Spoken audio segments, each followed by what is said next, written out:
අයිබෝන් අද අපි කතා කරන්න යන්නේ ටෙක්ස්ට් එඩිටර්ස් ගැන. ටෙක්ස්ට් එඩිටර්ස් කියන්නේ මොනවද? අපි කතා කරන සබ්ලයිම් ටෙක්ස්ට් කියන්නේ මොකක්ද කියලා අපි අද කතා කරමු. ඉතින් සබස්ක්‍රයිබ් කරලා නැත්නම් දැන් සබස්ක්‍රයිබ් කරන්න. අපි යමු වීඩියෝ එකට. ඔයාලා ටෙක්ස්ට් එඩිටර්ස් කියන්නේ මොකක්ද කියලා මුලින්ම කිව්වොත් එහෙනම් අපි ප්‍රෝග්‍රෑමින් කරද්දී දැන් HTML වගේ දෙයක් කෝඩ් කරද්දී එහෙම නැත්නම් වෙනත් ප්‍රෝග්‍රෑමින් ලැන්ග්වේජ් එකක් කෝඩ් කරද්දී ඔයාලට දැනෙන දෙයක් තමයි ලොකු කෝඩ් සංඛ්‍යාවක් ගහන්න තියෙනවා. ඒට අමතරව සමහරලාට අනිවාර්යයෙන්ම කෝඩ් එකේ අන්තර්ගත වෙන්න ඕන දේවල් තියෙනවා. ඉතින් HTML වල නම් ඕපනින් ටැග් එක වගේම ක්ලෝසින් ටැග් එකත් අපි ටයිප් කරන්න ඕන. ඉතින් එහෙම නැත්නම් අවශ්‍ය අවුට්පුට් එක හරියට පෙන්වන්නේ නැහැ. ඉතින් ඒ වගේ දේවල් අමතක වෙනවා. සහ අපේ වෙලාව ගොඩක් අපතේ යනවා. අනිත් එක අපිට බෝරින්. ඒකින්ද අපි පාවිච්චි කරන ටෙක්ස්ට් එඩිටර්ස් කියලා software එකක්. ඉතින් notepad වල තියෙන අපහසුතාව මගහැරලා තමයි මේ ටෙක්ස්ට් එඩිටර්ස් සකස් කරලා තියෙන්නේ. ඉතින් අද අපි කතා කරන්නේ Sublime text ගැන. Sublime text ඔයාලට download කරන්න පුළුවන් Google එකේ ගිහිල්ලා Sublime text කියලා search කරන්න. ඊට පස්සේ sublimetext.com කියන වෙබ්සයිට් එකෙන් ඔයාලට ඔයාලගේ OS එකට අදාළ Sublime text download කරගන්න පුළුවන්. ඉතින් ඒක install කරගත්තට පස්සේ ඔයාලට දකින්න පුළුවන් මෙන්න මේ විදියට. ඉතින් මේ තමයි Sublime text interface එක. Sublime text එකේ ඔයාලට අදාළ කෝඩ් එකක් type කරන්න කලින් ඊට අදාළ extension එකත් එක්ක ඔයා කෝඩ් එක save කරලා තියෙන්න ඕනේ. මම ඔයාලට උදාහරණයක් විදිහට HTML පෙන්නන්නම්. ඉතින් මම මේක control S ගහලා save කරනවා. save කරාට පස්සේ ඔයාලට දකින්න පුළුවන් අපේ name එක මෙතන තියෙනවා. ඉතින් අපිට පුළුවන් ඒකට අදාළ කෝඩ් එක.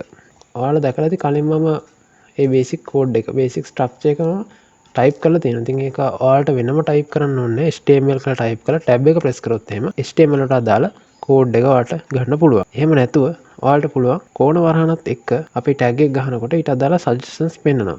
HTML select කරලා තියෙන HTML විතරයි පෙන්වන්නේ. ඉතින් මේක enter කරාට පස්සේ අපිට අදාළ කෝඩ් එක ගන්න පුළුවන්. ඊට ඒ වගේම දැන් title කියන තැන දැන් cursor නතරලා තියෙන්නේ. අපිට ඕන නම් එතෙන්ටත් title එක දීලාම පටන් ගන්න පුළුවන්. හරි. ඊට පස්සේ body section එකට ගිහිල්ලා අපි හිතමු දැන් font එක එකපාර lock කරන්න ඕන කියලා. ඉතින් මෙතනදී font එක lock කරන්න පාවිච්චි කරන්න පුළුවන් control එකත් එක්ක plus mark එක. ඒ වගේම minus mark එක select කරත් එහෙම ඔයාලට ඒක කුඩා කරගන්නත් පුළුවන්. ඒ වගේ තමයි control එක press කරගෙන mouse එක scroll එකගෙනුත් ඒක කරන්න පුළුවන්. ඊළඟට අපි කතා කරමු කොහොමද tag එකක් type කරනකොට මේකෙන් අපිට ලබා දෙන පහසුව කියලා. මම මෙතන type කරගන්නවා list එකක් UL කියලා. ඉතින් අපිට මේ suggestion එකක් පෙන්නනවා. ඉතින් අපිට ඕන UL නේ.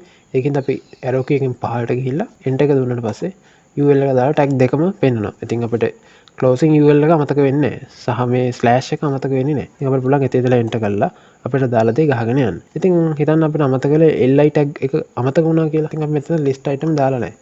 සාමාන්‍ය notepad එක නම් එහෙම දෙයක් වුණොත් අපිට මේක වෙන වෙනම ගිහිල්ලා list items දාන්න නැත්නම් එකක් type කරලා ඒක select කරලා හැමතැනටම ඒක paste කරගෙන යන්න වෙනවා. ඉතින් මෙතෙන්ද අපිට කරන්න පුළුවන් multiple cursors. ඒ කියන්නේ හැමතැනටම cursors ගන්න පුළුවන්. අපි ඊට දැන් මේ li කියන tag එක මෙතන maths වල ඉස්සරහින් art වල ඉස්සරහින් සහ සිංහල වල ඉස්සරහින් ගන්න ඕන. ඒකෙන් අපි මෙතනදී කරන්නේ control එකත් එක්ක අපිට අදාළ තැන් select කරගෙන යනවා. එතකොට පේනවා ඔයාලට හැමතැනටම ඒ page හැම එකටම ඉස්සරහින් cursor එකක් ඇවිල්ලා තියෙනවා. ඉතින් අපිට පුළුවන් මෙතන ඉඳලා type කරගෙන යන්න. හැමතැනටම ඉස්සරහට li එන්න ඕන හින්දා මම type කරනවා මෙතන li කියලා. ඊට පස්සේ ඒක close කරනවා. ඊට පස්සේ ඒ වගේම මේක පිටිපස්සටත් ඒක එන්න ඕන.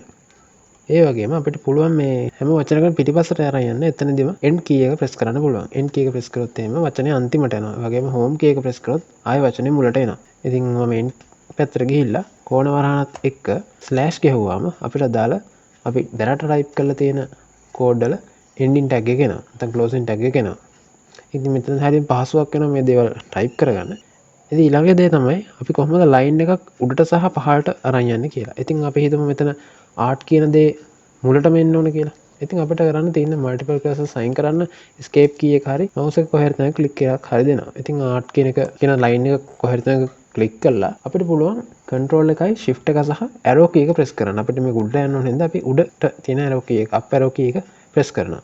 එතකොට art එක උඩට යනවා. ඒ වගේම පහළට හරි උඩට හරි අරන් යන්න පුළුවන් අපේ arrow key භාවිතා කරලා. ඊළඟට තවත් දෙයක් තමයි අපිට මොකක් හරි tag එකක් select කරාට පස්සේ ඊට අදාළ ඊට සමාන tag select කරගන්න අපිට පුළුවන් control එක සහ D එක ඔබන්න. එතකොට ඊට අදාළ ඊට සමාන tags select වෙනවා. කලින් ඔගේ multiple cursors එනවා.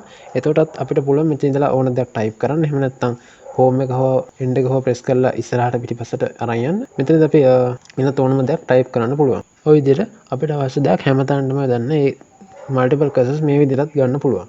ඒ වගේම තමයි ලයින් එකක් ඩුප්ලිකේට් කරගන්න අපිට පුළුවන් මේ සිංහලට කියන ලයින් එක මේ වගේම ඩුප්ලිකේට් ලයින් එකක් තව ගන්න ඕන නම් කන්ට්‍රෝල් එක shift එක සහ D ප්‍රෙස් කරන්න පුළුවන්. එතකොට සිංහල කියනගේ සිංහල වගේ ලයින් එකක් නැවත අපිට ගන්න පුළුවන්. ඊළඟට තමයි ඔයාලට දැන් පැරග්‍රාෆ් එකක් ටයිප් කරන යද්දී අපි හිතමු සාම්පල්ලයක් විදිහට දෙයක් කරගෙන යද්දී ඔයාලට අවශ්‍ය නම් කොහේ හරි තැනක පැරග්‍රාෆ් එකක් ගන්න. ඉතින් පැරග්‍රාෆ් හොය ඉන්නට වඩා අපිට ලේසියෙන් ගන්න පුළුවන්. ලොරෙම් කියලා ටයිප් කරලා ටැබ් එක ප්‍රෙස් කරාම අපිට ඩෙමෝ පැරග්‍රාෆ් එකක් ගන්න පුළුවන්. මේක ගොඩක් පහසුවක් වෙන පැරග්‍රාෆ් ටැග් එක පාවිච්චි කරද්දී. ඉතින් අපිට පුළුවන් මේක සම්පූර්ණ සිලෙක්ට් කරලා Alt එක Shift එක සහ W ප්‍රෙස් කරොත් එහෙම මේකට පැරග්‍රාෆ් ටැග් එකක් යොදා ගන්න. එතනදිම එඩිට් කරලා අපිට අවශ්‍ය වෙන ටැග් එකක් දාන්නත් පුළුවන්. ඕපනින් ටැග් වෙනස් කරොත් ක්ලෝසින් ටැග් එකත් වෙනස් වෙනවා.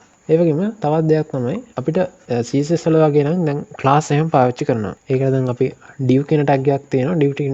div කියන ටැග් එකත් එක්ක අපිට ක්ලාස් එකක් එන්ටර් කරන්න ඕන නම් අපි div එක ලියලා ඩොට් එකක් තියලා ක්ලාස් එකේ නම දෙනවා.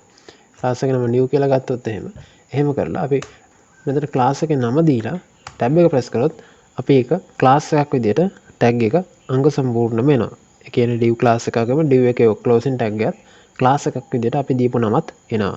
ඒ වගේම අපිට පුළුවන් ක්ලාස් එකට ID එකක් දෙන්න. ඒක කරන්නේ div කියන ටැග් එකත් එක්ක hash mark එක ගහලා අපිට අවශ්‍ය ID එක දෙනවා. අපි හිතමු ID එකත් new කියලා. එතකොට අපි tab එක press කරාම ඔයාලා බලා ගන්න පුළුවන් ID එක විදිහට new ඇවිල්ලා තියෙනවා. ඒ වගේම ඔයාලට පුළුවන් මෙතන match කරන line එකට යටින් new line එකක් ගන්න ඕන නම් අපි සාමාන්‍යයෙන් කරන්නේ line එක කෙලවරටම ගිහිල්ලා මෙහෙම enter එක press කරන එක.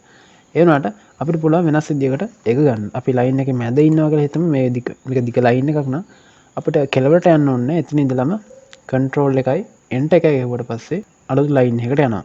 තමන් ඉන්න line එකට පහළින් තමයි අලුත් line එක ලැබෙන්නේ. අපිට තමන් ඉන්න line එකට වඩා ඉහළින් new line එකක් ගන්න නම් control එක සහ shift එකයි enter එක press කරොත් අපිට පුළුවන් අලුත් line එකක් අපිට ඉන්න line එකට වඩා උඩින් ගන්න. ඒ වගේම අපි මොකක් හරි ඡේදයක ඉන්නවනම් අපිට cursor එකේ දකුණු පැත්තෙන් තියෙන වචනයක් read කරන්න ඕන නම් අපිට control එකත් එක්ක read කියන බටන් එක press කරන්න පුළුවන්. එතකොට අපිට දකුණු පැත්තෙන් තියෙන වචන delete වෙනවා. ඒ වගේම වම් අත පැත්තෙන් තියෙන වචන delete කරගන්න නම් control එකත් එක්ක backspace එකේ බොත් අපිට පුළුවන් වම් අත පැත්තේ ඉන්න ඒවා delete කරන්න. මේවා තමයි Sublime text වල පාවිච්චි කරන සරල shortcuts. ඉතින් මීට අමතරව තව shortcuts තියෙනවා. keyboard shortcuts සාමාන්‍යයෙන් භාවිතා වෙනවා මේවටත් භාවිතා කරන්න පුළුවන්.